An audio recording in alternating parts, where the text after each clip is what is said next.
اہل مکہ نے جو سلوک کیا وہ کسی سے بھی مخفی نہیں ہے.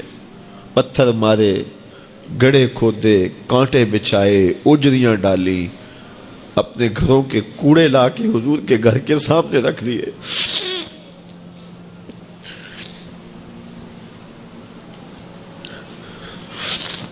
یہ کس چیز کی سزا دے رہے تھے میرے حضور کو؟ میرے حضور علیہ السلام نے پھر طائف کا سفر کیا کہ شاید وہ لوگ میری بات کو سن لیں، لیکن انہوں نے جو دردناک سلوک کیا وہ بھی تاریخ کا ایک انتہائی دردناک باب ہے.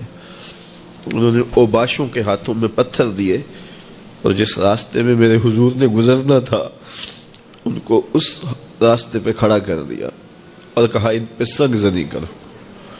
اور وہ آقا کریم پہ پتھر مارتے، حضور کے پاؤں پہ پتھر مارتے.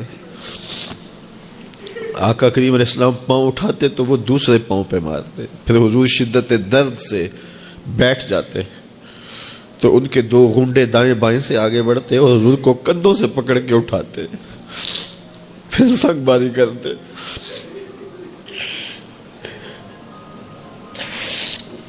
نالین حضور کے خون سے بھر گئے. عذاب کے فرشتے حضور کے پاس آئے کہ اگر آپ بد دعا بول دیں تو ابھی ہم ان پہاڑوں کو جوڑ دیتے ہیں اور یہ طائف کے لوگ پس جائیں گے ان پہاڑوں کے درمیان. آسمان سے پتھر اتریں گے، ان کے سر کچل دیے جائیں جنہوں نے آپ کو دکھ دیے. اب صحابہ جو ساتھ تھے انہیں بھی شدید آرزو تھی کہ حضور ان کے لیے بد دعا کریں، انہوں نے بڑا دکھ دیا. تو پھر حضور کے ہاتھ اٹھ گئے. صحابہ کا خیال یہ تھا کہ ابھی حضور کی زبان کھلے گی اور بد دعا کے لفظ نکلیں گے اور یہ پیس دیے جائیں گے. لیکن جب وہ لب کھلے، وہ پتلی پتلی گلے قدس کی پتیاں، وہ لب ہائے دور جب کھلے تو لفظ کیا تھے؟ اے اللہ میری قوم کو ہدایت دے دے، یہ مجھے جانتی نہیں. اور کہا کہ مجھے ان کی نسلوں سے ایمان کی توقع ہے. باپ کا انتقال حضور کے اس دنیا پہ قدم رکھنے سے پہلے ہی ہو گیا تھا. ابھی شکم مادر میں تھے کہ حضرت عبداللہ کا انتقال ہو جاتا ہے. در یتیم پیدا ہوئے ہیں. 6 سال کی عمر میں ابوا کے مقام پر ریت کے ٹیلے آئے تو وہاں سیدہ آمنہ کی طبیعت خراب ہو گئی اور پھر لمحے بھی زندگی کے آخری ہیں. سیدہ آمنہ نے محسوس کر لیا کہ یہ میری آخری سانسیں. سیدہ پاک نے حضور کے سر پہ ہاتھ رکھا اور روتے ہوئے کہا کہ بیٹا ہر نئی چیز نے پرانا ہو جانا ہے، ہر باقی نے فنا ہو جانا ہے. میں بھی جا رہی ہوں، وَذِكْرَ بَاق وَوَلَدْتُ طُهْرًا، لیکن میرا ذکر نہیں مٹے گا اس لیے کہ تیرے جیسا ستھرا بیٹا چھوڑ کے جا رہے ہیں. یہ آخری لفظ تھے سیدہ پاک کے کہ سیدہ آمنہ سلام اللہ علیہا کا انتقال ہو گیا. خیر حضور ماں سے لپٹ گئے. امی آپ آگے بولتی نہیں ہیں، لیکن خاموش ہو گیا تھا چمن بولتا. حضور نے وہیں پھر اپنی ماں کی تدفین کی.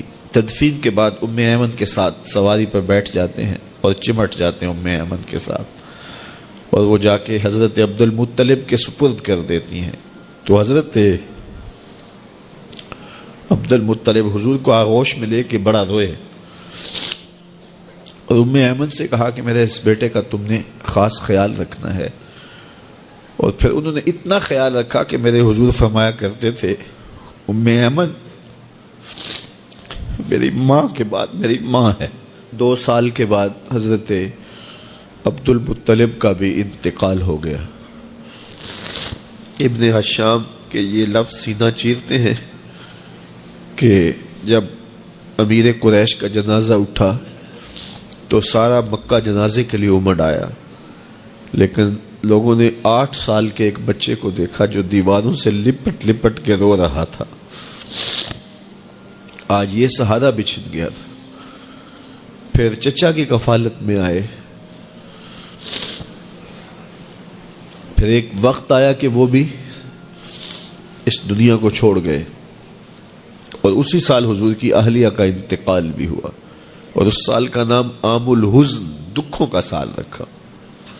جو امت کے حق تھے حضور نے وہ ادا کیے. لیکن امت کے ذمے جو حقوق تھے پیغمبر کے لیے، آج امت نے سوچنا ہے کہ امت نے کیا وہ حقوق پورے کیے؟ جس طرح طائف کے بازاروں سے لے کے مکے کی گلیوں تک اذیتیں سہی، تکلیفیں گوارا کی، مقاومتیں، مخالفتیں، نکتہ چینیوں کے طوفان، ناموافق حالات کے جکڑ، اذیتیں، کسے ہوئے آوازیں، کیا کچھ نہیں تھا۔ ذرا پلٹ کے مکے کی تاریخ تو دیکھو، حضرت سمیہ کے بدن میں اترتا ہوا خنجر تو دیکھو، حضرت یاسر کو تڑپ کے جان دیتے ہوئے تو دیکھو، اور پھر دیکھو کہ میرے اور آپ کے آقا و مولا کس طرح سے عزم و ثبات کے ساتھ، کس طرح تندہی کے ساتھ، کس طرح اللہ کے پیغام کے ابلاغ کے لیے کوشاں رہے۔ گھر میں فاقے تھے، کئی دن تک چولہا نہیں جلا، لیکن تبلیغ کے تسلسل میں فرق نہیں آیا، اور پھر تبلیغی عمل کو کسی غرض سے بھی ملوث نہیں ہونے دیا۔ لا اسألکم علیہ اجرا، اس پہ شاہد عادل ہے۔ قیامت تک اپنی نسل کے لیے صدقہ بھی حرام کر دیا، زکوٰۃ بھی حرام کر دی، کہ میری نسل بھی تم سے کچھ نہیں لے گی، میں محض اللہ کی رضا کے لیے تم تک پیغام حق کا ابلاغ کیا ہے۔ جو حق تھا حضور کے ذمے امت کا، اس کو ادا کیا۔ اب امت کے ذمے جو حق ہیں، ذرا امت ایک لمحے کے لیے سوچے کہ وہ حق ادا کیا۔ سب سے پہلا حق جو امت کے ذمے عائد ہوتا ہے وہ ہے ایمان بالرسول، نبی پر ایمان لانا۔ ایمان لانے کا مطلب کیا ہے؟ تسلیم کردن، گردن نہادن، سر تسلیم خم کر دینا، یہ ہے ایمان۔ اپنی خواہش ترک کر کے جس کو مان لیا ہے اس کے لیے گردن جھکا دینا۔ تیرے ہندیاں سندیاں محبوبہ، میں کافر ہواں جے میں ہواں۔ دوسرا تقاضا اتباع ہے، اور وہ ایمان کا تقاضا بھی ہے۔ رسول کو ماننے کا مطلب یہ ہے کہ رسول کی مانی بھی جائے۔ یہ کیا ماننا ہوا کہ خواہش اپنی ہوئی، ساری زندگی اپنی مرضی کے مطابق گزاری، شادی بھی ساری اپنی مرضی کے مطابق، ساری رسمیں ہندوانہ کی، صرف ایجاب اور قبول، پھیرے نہیں لگوائے۔ وہاں کہا چلو یہاں ہم دین کا ٹچ دے دیتے ہیں، وہاں چلو تدفین کا مرحلہ آیا تو جلاتے نہیں ہیں، کفن پہنا دیتے ہیں اور تدفین کر دیتے ہیں چونکہ ہم مسلمان ہوتے ہیں۔ فیکٹری کے اندر جو کچھ ہو رہا ہے وہ سارا بینک سے لمٹیں چل رہی ہیں، وہ سارا جو ہے وہ اللہ سے اعلان جنگ ہے، اور باہر نمائش کے لیے دسترخوان لگایا ہوا ہے کہ ہم غریبوں کو کھانا کھلا رہے ہیں۔ یہ دھوکہ تم اپنے ساتھ کر رہے ہو، رب کے ساتھ نہیں کر سکتے۔ یہاں سر سے لے کر پاؤں تک آنا ہوگا، آدھا تیتر آدھا بٹیر نہیں چل سکتا۔ تو نبی کی اطاعت پھر اس میں کیا، کیوں، کیسے ممکن ہے؟ جب مان لیا تو پھر مان لیا۔ اللہ، حکمت سمجھ میں آ گئی تو اچھی بات ہے، نہیں سمجھ میں آئی تو پھر بھی حکیم کا عمل حکمت سے خالی نہیں ہوتا۔ جو حکیم نے کہا اس کے پیچھے کوئی حکمت ہوگی، وہ تمہاری نظر میں ابھی نہیں آئی، کچھ وقت بعد آ جائے گی، نہ بھی آئے تو کوئی فرق نہیں۔ پھر ایمان بالغیب کس کو کہتے ہیں؟ تو اللہ اس کے رسول کی مان لینا کہ بس ہمارے ذمہ ان کا حق ہے، ان کی ماننا ہمارا حق ہے، اطاعت ہمارا حق ہے، تو بس یہ کافی ہے۔ اب صحابہ کی زندگیاں دیکھ لیجیے، انہیں حکمت نہیں پوچھی۔ حضور خطبہ دے رہے ہیں اور فرمانے لوگوں بیٹھ جاؤ، یہ باہر رش ہو رہا ہے نا سامنے، تو فرمایا بیٹھ جاؤ۔ حضور کی آواز بلند تھی، بنو غنم میں صحابی آ رہے تھے، وہ وہیں بیٹھ گئے۔ اللہ اکبر۔ کسی نے کہا تم یہاں بیٹھے ہو، کہ حضور نے کہہ دیا اور بیٹھ گئے۔ اللہ اکبر۔ تو یہ ہے اطاعت، یہ ہے فرما برداری، یہ ہے زندگی کا جمال۔